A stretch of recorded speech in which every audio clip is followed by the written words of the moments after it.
Hello friends, आज हम लोग शुरू करेंगे ग्रेविटेशन। तो उससे पहले हम लोग सिलेबस देख लेते हैं आईआईटी जेईई का। आईआईटी जेईई में ग्रेविटेशन के चैप्टर में हम लोग को लॉ ऑफ ग्रेविटेशन पढ़ना है। इसको न्यूटन ने दिया था, न्यूटन्स लॉ ऑफ ग्रेविटेशन। फिर हमें ग्रेविटेशनल पोटेंशियल पढ़ना है, और ये जो ग्रेविटेशन फोर्स है इसके द्वारा जो फील्ड बनेगा उसके बारे में पढ़ना है, ग्रेविटेशनल फील्ड। फिर हमें एक्सेलरेशन ड्यू टू ग्रेविटी पढ़ना है, जी, जिसे 9.8 मीटर पर सेकंड स्क्वायर नापा गया। और देखिए, मोशन ऑफ प्लैनेट्स पढ़ना है, और सैटेलाइट्स इन सर्कुलर ऑर्बिट पढ़ना है। फिर इसके अलावा हम लोग को एस्केप वेलोसिटी वगैरह पढ़ना है, ठीक है। और केपलर्स लॉ और प्लैनेटरी मोशन जो हैं ये हमारे जेईई के सिलेबस में डायरेक्टली नहीं दिए गए हैं, मगर इस पर क्वेश्चंस आते हैं। और जो एग्ज़ाम्स होते हैं स्टेट लेवल के, उसमें ये सब क्वेश्चंस पूछे जाते हैं केपलर्स लॉ पे, तो हम लोग इसको भी पढ़ेंगे। चलिए, तो अब हम शुरू करते हैं चैप्टर ऑफ ग्रेविटेशन। सबसे पहला टॉपिक हम लोग को पढ़ना है ग्रेविटेशन लॉ के बारे में। न्यूटन्स लॉ ऑफ ग्रेविटेशन ये कहता है कि every particle in this universe attract, ये वर्ड ध्यान दीजिएगा, attract every other particle with a force that is proportional to product of their masses and inversely proportional to a square of the distance between them, a square of the distance। देखिए यहाँ पे लिखा है कि proportional, अगर बस proportional लिख दिया इसका मतलब ये है कि डायरेक्टली प्रोपोर्शनल कहना चाह रहा है वो। अगर यहाँ पे कुछ नहीं लिख रहा है, बस प्रोपोर्शनल लिख रहा है, मतलब डायरेक्टली प्रोपोर्शनल। अगर उसको एक्सप्लिसिटली करना होगा तो वो उसको ऐसे कहेगा, इन्वर्सली प्रोपोर्शनल कहेगा। अगर इन्वर्सली नहीं लिख रहा है मतलब कि वो डायरेक्टली प्रोपोर्शनल है। तो इस लॉ को हम लोग समझते हैं कि ये कहना क्या चाहता है। देखिए, every particle in this universe attract every other particle. हम लोग दो पार्टिकल ले लेते हैं, एक पार्टिकल यहाँ है, एक पार्टिकल यहाँ है, ठीक। देखिए लॉ क्या कहता है, अट्रैक्ट, ये पार्टिकल है, इस पार्टिकल को अपनी तरफ अट्रैक्ट करेगा विथ अ फोर्स। कौन सा फोर्स? मान लेते हैं कि वो फोर्स F है, ठीक। आगे देखिए, force that is proportional, force जो है वो प्रोपोर्शनल है किसके? Product of their masses. देखिए, फोर्स जो है वो प्रोपोर्शनल है प्रोडक्ट ऑफ देयर मासेस। मान लेते हैं किसका मास m1 है, इसका मास m2 है, तो दोनों बॉडी का जो मास है m1 m2 उस दोनों के प्रोडक्ट के प्रोपोर्शनल होगा, ठीक। आगे देखिए, the same force is inversely proportional to the square of distance between them.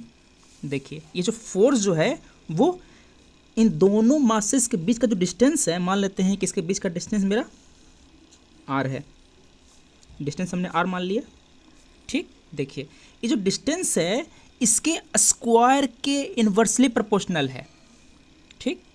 Inversely proportional का मतलब ये है कि अगर मेरा r बढ़ेगा तो मेरा f का मैग्नीट्यूड घटेगा, ठीक। देख रहे हैं? अब देखिए, ग्रेविटेशनल का जो लॉ था मुझे ये और ये दिया, इन दोनों को अगर हम कंबाइन करें तो मुझे मिलेगा F प्रोपोर्शनल टू, कंबाइन करें तो मुझे मिलेगा F proportional to m1 m2 upon r square, ठीक।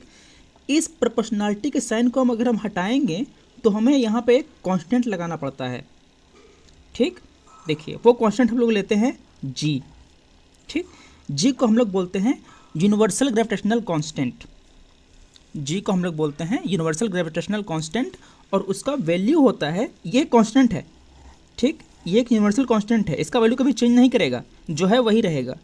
इसका वैल्यू कितना है? 6.67 इंटू 10⁻⁻11 न्यूटन मीटर स्क्वायर पर kg स्क्वायर। ये यूनिट कहाँ से आया हमें? मुझे तो पता है कि ये कांस्टेंट है, मगर इसका यूनिट कहाँ से आया? देखिए, हम लोग इसका यूनिट कैसे निकालते हैं। F = g m1 m2 by r square. r square को आप इस साइड भेज दीजिए, F r square m1 m2 का आप इस साइड भेज दीजिए, नीचे आ गया m1 m2, इस साइड क्या बचा g। अब देखिए फोर्स का क्या होता है यूनिट, फोर्स का यूनिट है मेरा n, r का यूनिट क्या होता है मीटर, मीटर का स्क्वायर मीटर स्क्वायर, मास किलोग्राम में, मास किलोग्राम में मतलब केजी, केजी कितना हो गया केजी स्क्वायर। अब देखिए न्यूटन इंटू मीटर स्क्वायर पर केजी स्क्वायर आ गया मेरा यूनिट, देखा आपने। ठीक, तो ये है मेरा Newton's law of gravitation equation form में, मैथमेटिकल फॉर्म में। ठीक, अगर आपको आपके एग्ज़ाम में पूछे, मतलब आपके स्कूल एग्जाम में पूछे कि right the gravitational law in mathematical form, तो आप इस तरह दिखाएंगे। ठीक, और अगर आपको कहे कि स्टेट द ग्रेविटेशनल लॉ, तो आप वर्ड्स के फॉर्म में दिखाएंगे, जैसा हमने यहाँ पे लिख रखा है ऐसे। ठीक, और जे में तो बस आपको MCQ सॉल्व करने हैं, तो हम उस पर काफ़ी सारे प्रॉब्लम करेंगे। आगे देखिए, आगे देखिए यहाँ अब हम लोग ये जो ग्रेविटेशनल फोर्स है इसका हम कुछ प्रॉपर्टीज पढ़ लेते हैं। देखिए ये जो फोर्स जो है वो मेरा ऑलवेज अट्रैक्टिव होता है। ठीक, ग्रेविटेशनल फोर्स कभी दूसरे बॉडी को रिपेल नहीं कर सकता, नेवर। ठीक है, can not repel, can not repel. ठीक है, the force is always attractive, directed along the line joining the particle. अच्छा, ये जो वर्ड है अट्रैक्टिव, ये जो प्रॉपर्टी है ग्रेविटेशनल लॉ की अट्रैक्टिव होने की, इसके कारण काफ़ी अच्छे रिजल्ट आते हैं हमें, और वो जो कंसिक्वेंसेस है उसको हम लोग आगे पढ़ेंगे कि अट्रैक्टिव होने के कारण क्या क्या फ़ायदे होते हैं, क्या क्या हम लोग को देखना होता है उसमें, पोटेंशियल एनर्जी वगैरह में। ठीक, the force is directed along the line joining the particle. देखिए m1 ने m2 पे फोर्स लगाया, m1 ने m2 पे फोर्स लगाया, वो फोर्स किस ओर डायरेक्टेड होगा, m1 से m2 की ओर जो लाइन ज्वाइनिंग होगा उसके अलोंग फोर्स लगाएगा।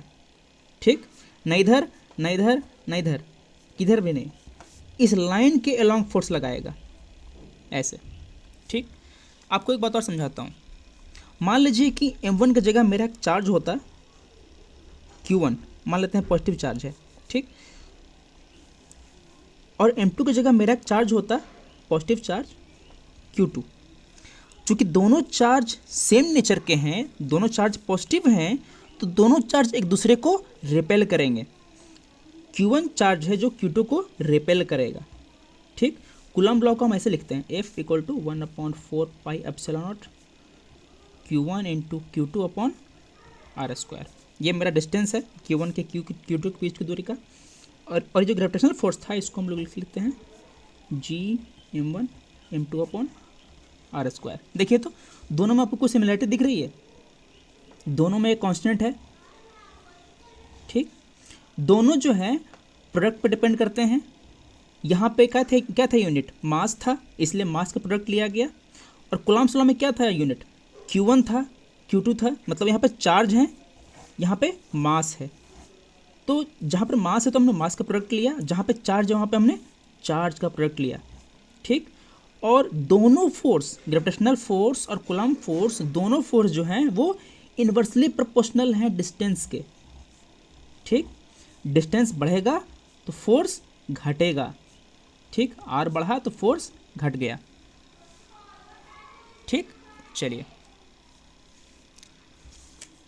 तो हमने देखा कि फोर्स ऑलवेज अट्रैक्टिव होता है। हाँ देखिए, जो कूलम्ब फोर्स होता है वो चार्ज के नेचर पर डिपेंड करेगा। अगर दोनों चार्ज सेम नेचर के हैं तो जो कूलम्ब फोर्स के कारण दोनों चार्ज एक दूसरे को रिपेल कर सकते हैं।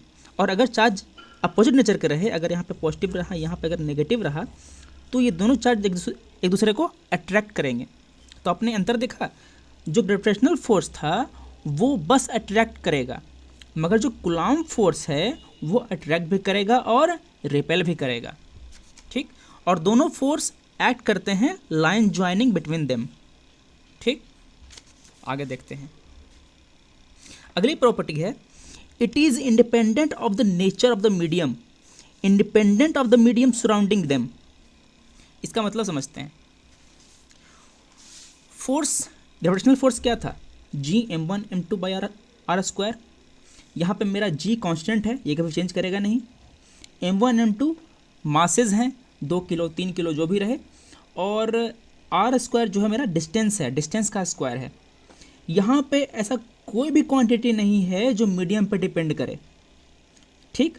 मगर आप कूलॉम फोर्स में देखिए, 1/4πε0 Q1 Q2/r², 1 Q1 Q2r², 4π, ये सब कांस्टेंट है, ये मेरा कांस्टेंट है। ये डिपेंड करेगा चार्ज पे, ये डिपेंड करेगा डिस्टेंस पे। मगर मेरा जो एप्सिलॉन नॉट जो है, इसको बोलते हैं परमिटिविटी ऑफ फ्री स्पेस, ठीक। ये चेंज करता है मीडियम के साथ। ये जो एप्सिलॉन नॉट जो दिख रहा है मुझे, ये स्पेस के लिए है। अगर चार्ज किसी मीडियम में रखा हुआ है तो यहाँ पे E0 की वजह E आएगा, ठीक है। इस तरह जो कूलॉम फोर्स जो है वो मेरा डिपेंड करता है मीडियम पे, ठीक है। मगर जो ग्रेविटेशनल फोर्स है, it does not depend on the medium, it is independent of the medium surrounding the particles. ये आप याद रखिएगा, ये सबसे बड़ी खूबी है ग्रेविटेशनल लॉ की। आगे देखते हैं। It holds good for all distances. Distance चाहे जितना भी छोटा हो, देखिए मास m1 m2 के बीच का डिस्टेंस चाहे कितना भी छोटा हो या कितना भी बड़ा हो, ग्रेविटेशनल फोर्स लगेगा ही लगेगा। भले ही ग्रेविटेशनल फोर्स का मैग्नीट्यूड घटे या बढ़े, वो बात की बात है, मगर फोर्स लगेगा, ठीक। इसलिए हम लोग कहते हैं कि gravitational law holds good for all distances. सबसे छोटा डिस्टेंस आप क्या सोच सकते हैं, डिस्टेंस बिटवीन एटॉमिक पार्टिकल्स, सब एटॉमिक पार्टिकल्स, ठीक है। प्रोटॉन है, न्यूक्लियस है, न्यूक्लियस के अंदर प्रोटॉन और न्यूट्रॉन होते हैं। उन दोनों के बीच भी ग्रेविटेशनल फोर्स लगता है, मगर वो फोर्स इतना कम होता है कि उसको ऑब्जर्व कर पाना बहुत मुश्किल होता है, ठीक। और देखिए, एक सन ले लेते हैं, हमारा अर्थ यहाँ है, ठीक। सन और अर्थ बहुत बड़े बड़े बॉडीज़ हैं, उनका मास काफ़ी ज़्यादा है। इस कारण जो फोर्स लगता है अर्थ पे सन के द्वारा, वो सिग्निफिकेंट होता है, उसको हम लोग ऑब्जर्व कर सकते हैं। अगला प्रॉपर्टी देखते हैं ग्रेविटेशनल लॉ की। The interaction means that both the particle experience forces of equal magnitude in opposite direction. इसका मतलब ये कि जो ग्रेविटेशनल लॉ जो है, ग्रेविटेशनल फोर्स जो है, न्यूटन्स थर्ड लॉ को फॉलो करता है, ठीक। देखिए, जैसे कि मान लेते हैं कि मेरे पास एक मास है, m1 मास है, m2 मास पे F1 फोर्स लगाया। फोर्स कितना हुआ, G m1 m2/r², ठीक। इसको हम लोग वेक्टर फॉर्म में लिखें तो हम ऐसे लिखेंगे, ये मेरा यूनिट वेक्टर है, ये मेरा फोर्स है वेक्टर फॉर्म में, ठीक। आगे देखिए, मान लेते हैं कि m1 फोर्स जो है, m1 फोर्स पर m2 ने फोर्स लगा दिया F2। ये F1 था, F2 कितना आएगा मेरा, G m1 m2/r² वेक्टर। देखिए, डायरेक्शन मेरा पहले इस तरफ था, आर यूनिट, डायरेक्शन मेरा ठीक उल्टा हो गया, यहाँ पे आ जाएगा -r वेक्टर, यूनिट वेक्टर, ठीक। तो देखिए यहाँ पे मैग्नीट्यूड सेम है, मगर जो डायरेक्शन है वो उलट गया, तो F2 जो है मेरा -F1 आएगा, ठीक। इसको आप लोग ऑब्जर्व कीजिए कि जितना फोर्स, जिस मैग्नीट्यूड का फोर्स M1 ने लगाया था M2 पे, उसी मैग्नीट्यूड का फोर्स M2 ने लगा दिया M1 पे। वो मैग्नीट्यूड क्या है, ये है मैग्नीट्यूड उस फोर्स का। देखिए दोनों सेम है कि नहीं, ठीक। मगर उनका डायरेक्शन अपोजिट है, एक फोर्स है इस साइड तो दूसरा फोर्स है इस साइड। न्यूटन्स थर्ड लॉ यही तो कहता है, ठीक। इस तरह ग्रेविटेशनल फोर्स जो है न्यूटन्स थर्ड लॉ को फॉलो करता है। और देखिए, ये जो दोनों जो फोर्सेज हैं F1 और F2, वो दोनों अलग अलग बॉडी पे लग रहे हैं, मगर मैग्नीट्यूड सेम है। इसलिए इन दोनों फोर्सेज को हम लोग एक्शन रिएक्शन पेयर कहते हैं। एक ने एक्शन किया तो दूसरे ने रिएक्शन दिया, ठीक। चलिए आगे प्रॉपर्टी देखते हैं ग्रेविटेशनल फोर्स की। देखिए, gravitational force is a conservative force. Conservative force होने का मतलब ये है कि the work done by the conservative force is independent of the path. ठीक, इसको हम लोग आगे पढ़ेंगे जब हम लोग वर्क एनर्जी थ्योरम वगैरह देखेंगे। ठीक, और work done by any force पढ़ेंगे। अभी बस ये समझ लीजिए कि ग्रेविटेशनल फोर्स जो है वो कंजर्वेटिव फोर्स है। ठीक, चलिए आगे देखते हैं। ग्रेविटेशनल लॉ के बेसिक कॉन्सेप्ट समझने के बाद हम लोग कुछ सवाल करेंगे। अब सवाल देखने के लिए दिए गए लिंक पे क्लिक कीजिए। अगले वीडियो में हम लोग सवाल करेंगे ये।